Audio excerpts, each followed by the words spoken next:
So when I booked an inside or interior cabin, and I was upgraded for free to a central sea terrace. Although I was traveling solo, I found that the room was very spacious. It was also very clean. They did leave some notes on my desk. The first one was just wishing me a happy birthday.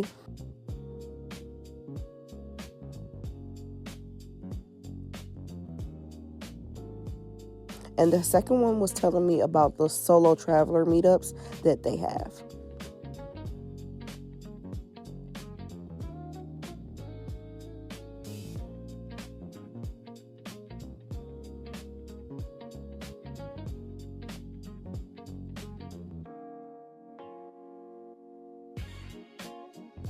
This was one of my favorite things about the room. Every room has this little tablet that controls all of the functions in the room. So the lights, the air conditioning, the shades. You can also order food, like room service, watch movies on the TV. Everything is controlled from this little tablet. It's so convenient. The charger is on the vanity and you can just take it off. After I set my things down in my room, I went downstairs to confirm the dining reservations for the rest of the cruise. There was a wait. I think I stayed down here for like an hour waiting for my turn to do dining reservations.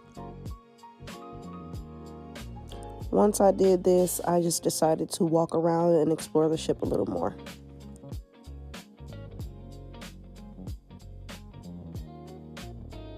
Here's a nice tour of the casino. I did spend a lot of time here playing roulette.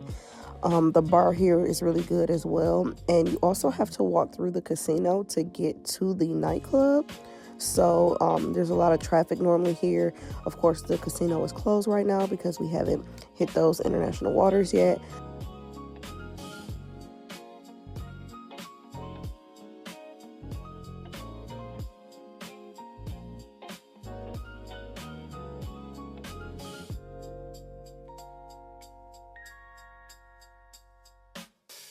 This is one of, if not the best place to take a picture, is the entrance to the nightclub.